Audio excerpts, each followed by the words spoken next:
Ist eine Simmerplatte beim Omnia Backofen notwendig? Diese Frage gehen wir heute in dem Video einmal auf den Grund. Herzlich willkommen und hallo bei 4 Reifen, ein Klo. Heute geht es mal um die allgemeine Frage, braucht man eine Simmerplatte in Verbindung mit dem Omnia Backofen? Und dafür habe ich mir jetzt 3 Simmerplatten einmal angeschafft, 3 verschiedene. Wir gucken mal, ob es Unterschiede gibt und ob man die Simmerplatte tatsächlich braucht.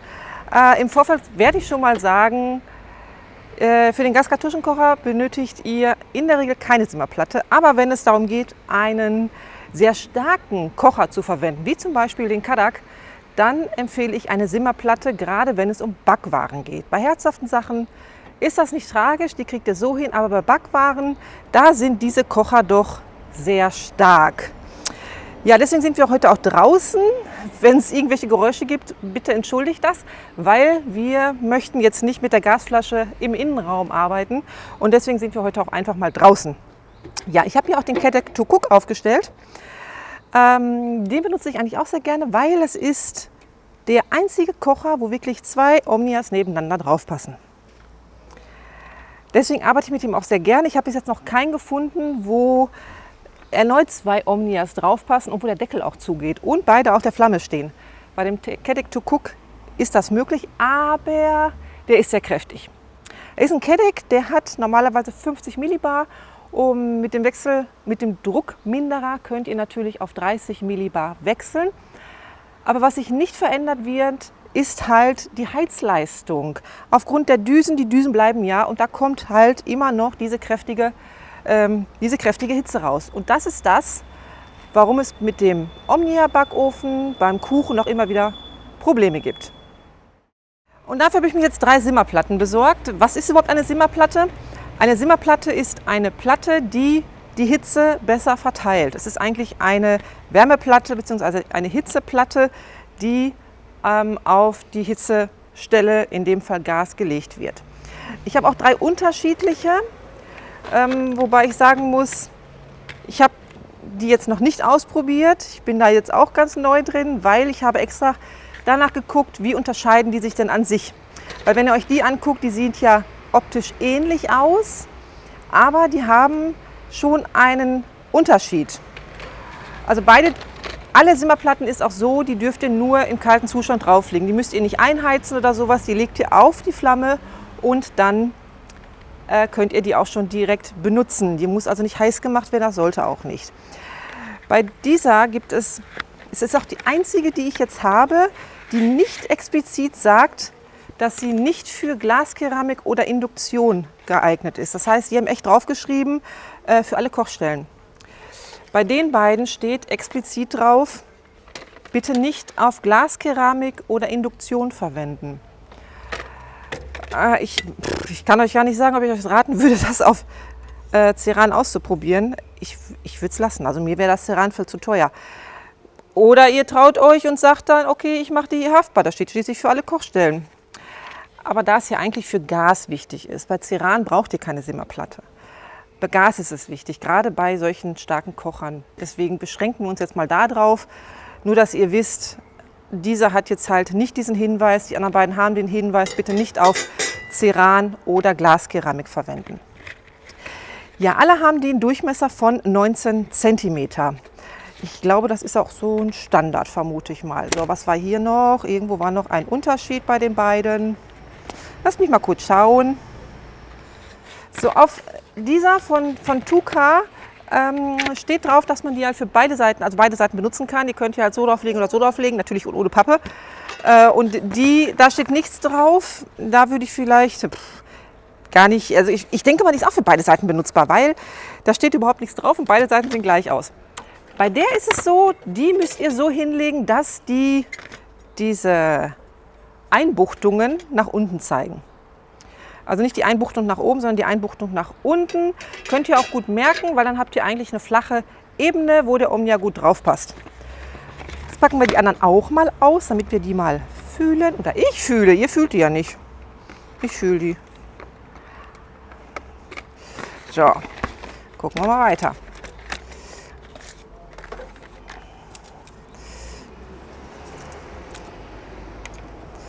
So, Und die auch noch. Okay, der Unterschied ist schon mal, die haben unterschiedliche Größen. Dann wird das eine 21er sein und das ist auf jeden Fall ein 19er. Das seht ihr schon an den Größen. Bei den Simmerplatten sollte man immer aufpassen, dass die Flamme nachher nicht hier unten rauskommt. Das ist bei den Simmerplatten immer ganz, ganz wichtig.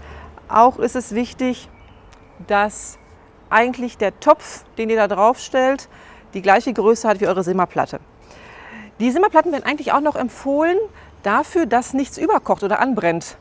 Also Milch zum Beispiel, Pudding wäre jetzt für mich das Ideal. Habe ich nicht ausprobiert. Ich denke mal, ich werde irgendwann mal unterwegs Pudding machen, dann probiere ich es aus. Aber jetzt geht es ja um den Omnia. Ich werde jetzt auf einer Seite einmal einen Kuchen backen ohne Simmerplatte und auf der anderen Seite werden wir einen Kuchen backen mit Simmerplatte. Und dann schauen wir uns einfach mal den Unterschied an. Und ich denke mal, mit welcher fangen wir denn an? Ich denke mal, wir fangen mit der an vielleicht. Obwohl ich finde die schon sehr unglücklich, weil die ja die Noppen hat. Und wenn ich die jetzt hier drauf stelle, ich kriege die gar nicht so hin, weil immer irgendein Noppen, der liegt immer hier drauf, egal wie ich es hinlege. Und dann ist die ganze Sache schon ziemlich wackelig. Okay, ich habe eine Stelle gefunden. So geht's. Ich probiere diese jetzt aus und nachher probieren wir einmal die beiden aus, weil die sind ja nun mal ziemlich ähnlich, ob es damit einen Unterschied gibt. Jetzt hole ich erstmal den Kuchen und dann fangen wir erstmal an, kurz Kuchen zu backen.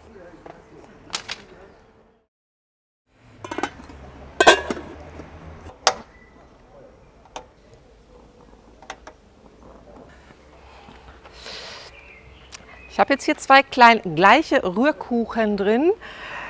Auch beides auf kleiner Flamme. Kuchen sowieso immer auf kleiner Flamme machen, ob mit oder ohne Simmerplatte. Bitte immer auf kleiner Flamme. Und das mache ich jetzt von Anfang an. Ich mache nach 30 Minuten mal eine kleine Stäbchenprobe, gucken uns den Kuchen an. Und wenn er fertig ist, holen wir uns den mal raus und schauen uns mal an, ob es Unterschiede gibt mit Simmerplatte und ohne Simmerplatte. Ja, die Kuchen sind jetzt beide fertig. Ich habe hier schon den ohne Simmerplatte, da habe ich schon Geruchstest gemacht. Das hat nämlich leicht verbrannt gerochen, aber wir gucken mal, wie er gleich aussieht. Ja, wir mussten uns auch gerade ein bisschen drehen, weil der Wind ein bisschen stark wurde.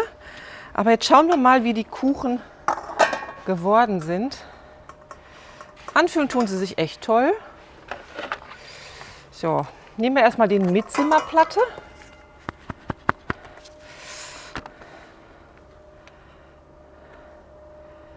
Wow. Wow. Also der sieht von unten richtig, richtig gut aus, muss ich sagen. Der ist richtig toll geworden. So wie ich ihn auch vom Gaskartuschenkocher halt kenne.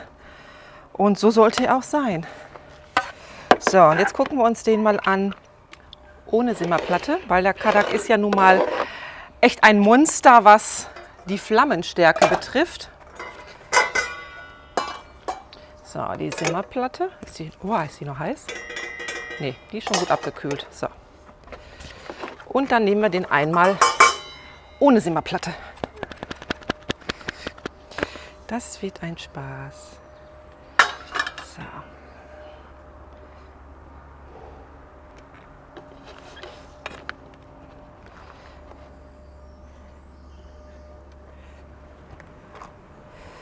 Da wird er sehr, sehr dunkel. Hier klebt auch sehr fest. Das ist oft ein Zeichen, dass es alles sehr heiß wurde. Ja, der ist sehr, sehr dunkel geworden. Also wenn der so festklebt, dann ist es oft ein Zeichen dafür, dass die Silikonform einfach viel zu heiß wurde. Und das hat sich eigentlich, ich sage mal, miteinander verschmolzen. Das ist jetzt übertrieben, aber ungefähr ist das. Ich lasse den mal so liegen, weil gleich für den Vergleich, für den endgültigen Vergleich brauchen wir das noch. Der Kuchen ohne Simmerplatte, der war jetzt 35 Minuten auf ganz, ganz kleiner Flamme. Und der Kuchen mit Simmerplatte, das hat ein bisschen länger gedauert, der war 42 Minuten auf kleiner Flamme. Ich habe die Flamme auch so eingestellt, dass ihr wirklich kurz nach diesem ersten Zeichen seid, ganz, ganz kurz. Und so habe ich die beim Kadak gerade eingestellt. Das ist halt das kleinstmöglichste, was möglich ist bei diesem Kocher. Nur der ist ja nun mal sehr, sehr kraftvoll. Es ist ja eigentlich auch ein Grillersatz, der hat ja Grillplatten dabei. Damit das Fleisch durchkommt, muss der Power haben. Und ja, ich würde sagen, ohne Simmerplatte würde ich jetzt schon mal sagen, würde ich den gar nicht nehmen. Nicht bei Kuchen. Also bei herzhaften Sachen schon, aber bei Kuchen, da ist es einfach, oder Backwaren, da ist es einfach viel zu stark. Und jetzt machen wir den Test mit den anderen beiden Simmerplatten, ob es einen Unterschied innerhalb der Simmerplatten geht. Und da machen wir jetzt auch nochmal einen Kuchen. Jetzt probieren wir mal, ob es einen Unterschied gibt zwischen den Simmerplatten. Die beiden sehen ja sehr ähnlich aus. Probieren wir jetzt mal aus. Die hat 19 cm und die hat 20 cm. Ich habe die große gerade mal nachgemessen. Ja, gucken wir einfach mal, ob es einen Unterschied gibt. Dafür habe ich auch wieder 2 Kuchen gemacht. Natürlich den gleichen Teig wie gerade auch schon, so dass es alles identisch ist. Und jetzt probieren wir mal aus, ob sich da ein Unterschied ergibt.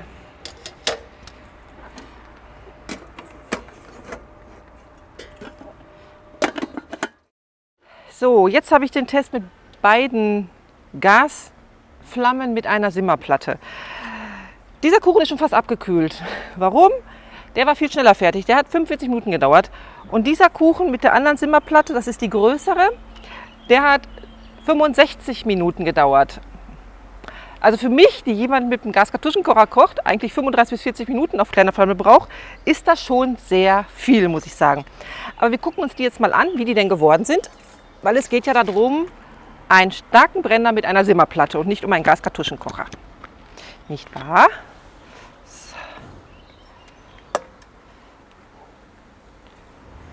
So, einmal weglegen.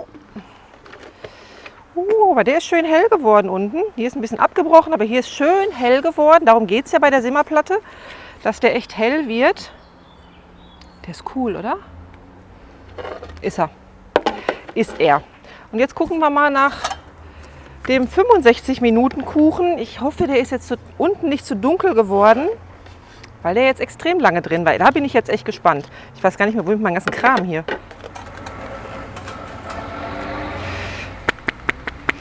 Okay, wir schauen.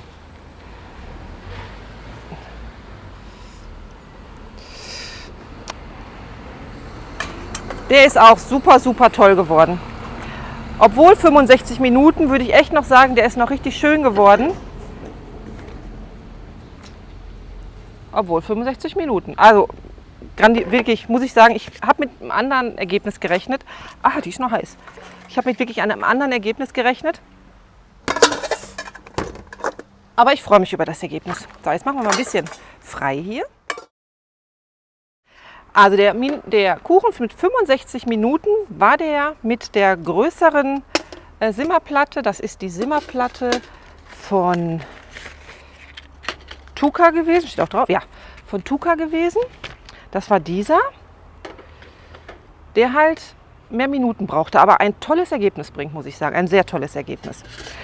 Dann habe ich die Simmerplatte genommen von KitchenCraft. Das habe ich für 45 Minuten, glaube ich, jetzt gehabt. Habe ich gerade gesagt? Ich glaube ja, ne? 45 Minuten. KitchenCraft. Beides die gleiche Flammeneinstellung. Und dann kam die Simmermat. Die Simmermat war von diesem hier. Ja, und der dunkle Kuchen, der zu lange in der Sonne stand, mit dem Sonnenbrand, der war ganz ohne Simmerplatte und Kadak. Das heißt, ich rate euch echt auf jeden Fall zu einer Simmerplatte, weil das ist nicht schön. Der ist auch total hart. Das ist wirklich nicht schön, das ist doch kein tolles Ergebnis. Wenn ihr mit dem Kadak oder mit einem Kocher arbeitet, der wirklich sehr intensiv ist, dann bitte eine Simmerplatte benutzen. Aufgrund dieser beiden, die ja ähnlich aussahen, kann ich sagen, dass es tatsächlich Unterschiede in der Simmerplatte gibt.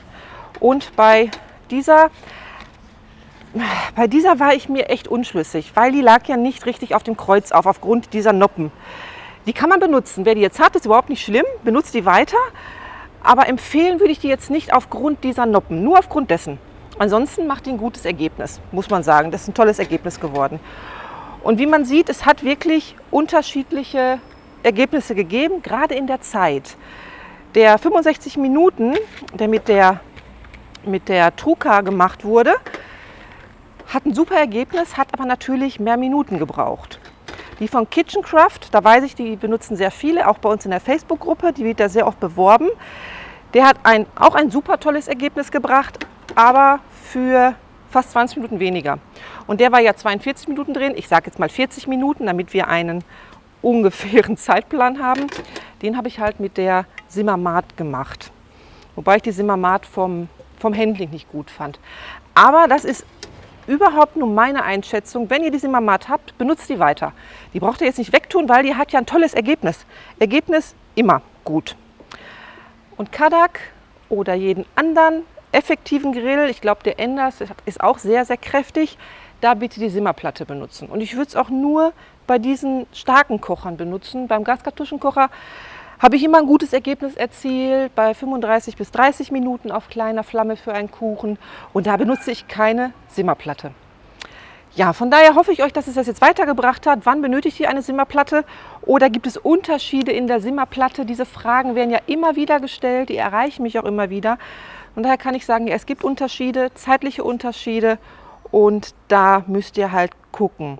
Ich verlinke euch in der Beschreibung einmal die Simmerplatten, wo ich die her habe. Die kann ich aber auch schon mal sagen, die habe ich vom Freistaat. Der Freistaat ist ja auch ein sehr toller Partner von uns, deswegen nenne ich den jetzt einfach mal. Da hat mich die Moni auch gebeten, wie kommst du mit dieser Truka klar? Wenn ihr bei meinem Freistaat seid, grüßt die Moni schön. Die haben übrigens auch alle unsere Rezeptbücher und dort bekommt ihr auch die Platte für die Truka. Und jetzt könnt ihr ja mal in die anderen Videos schauen, die haben schon viele Tipps gebracht. Ihr könnt hier oben ein Video sehen, ihr seht hier unten ein Video. Und ganz wichtig ist dieses Logo da unten, dieses witzige Logo mit der Toilette und den 4 Reifen. Klickt da drauf, dann abonniert ihr uns und ihr bekommt immer wieder neue Tipps oder auch solche Informationen, wie ihr was mit dem Omnia handhabt. Und jetzt verabschiede ich mich. Tschüss!